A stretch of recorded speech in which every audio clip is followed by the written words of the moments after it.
The airport was inaugurated on 2008, 23 October. And from that time, after the inauguration of the airport is non-operational till today. And one of the main reasons was that because the reason was due to the lack of airline operator, because no one shown their interest to operate with the smaller aircraft. That is point number one. And also after a few years in 2010, the airport authorities submitted a DPR to extend the existing runway from the existing runway 1120 meters to 1800 meters to accommodate the operator of the ATR-22 type aircrafts, and requested the government at the same time to acquire the additional land of 58 acres, which is accepted by the state government.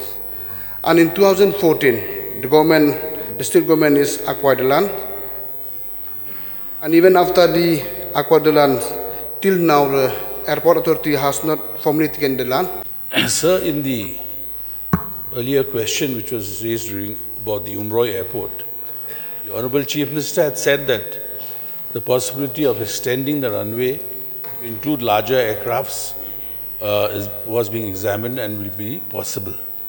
Now, since Baljek airport has yet to be operationalized, wouldn't it be prudent for the government to examine the possibility of even making sure that the viability of landing larger aircrafts will be possible, because we are talking about a project which will last more than 50 years. So if you look forward, probably the necessity of having a larger aircraft landing in Baljek will be necessary. So will the government look into the matter and have it examined in the first instance, so that we won't have a repetition of what is happening in Umroi, sir? So this is one of the issues that had come up earlier.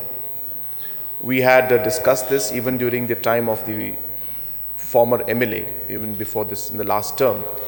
This was precisely what we've been discussing, that once we expand, might as well expand for the larger aircrafts. And of course, the question of cost came in and feasibility came in. Airport authority had a lot of questions and we had to explain. All those issues led to a lot of delay. And they were showing not so much of inclination to investing so much at that point in time. And that is the reason why we decided if we continue to just be on discussion mode, we'll not get anywhere. And therefore we came to a meeting point where we said, look, at least let's start the ATRs like we are doing in Shillong.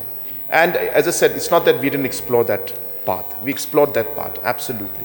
And what Honorable Member from Nong Thomai has mentioned is absolutely correct, sir. So we have done that, sir. And as I said that we looked at all the options, but as I said, because of so many feasibility aspects and aspects of cost and other logistics, which Airport Authority of India had expressed during that time, we felt that we should at least go ahead.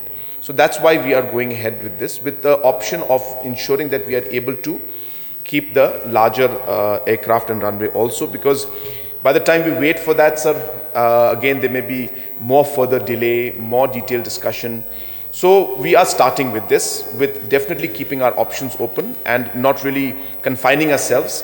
The discussion mode on this particular subject has reached to a very, very, you can say, to the almost the last level. And we are very sure that by 2026, sometime in 2026, we are hopeful that we should be able to start operating the aircrafts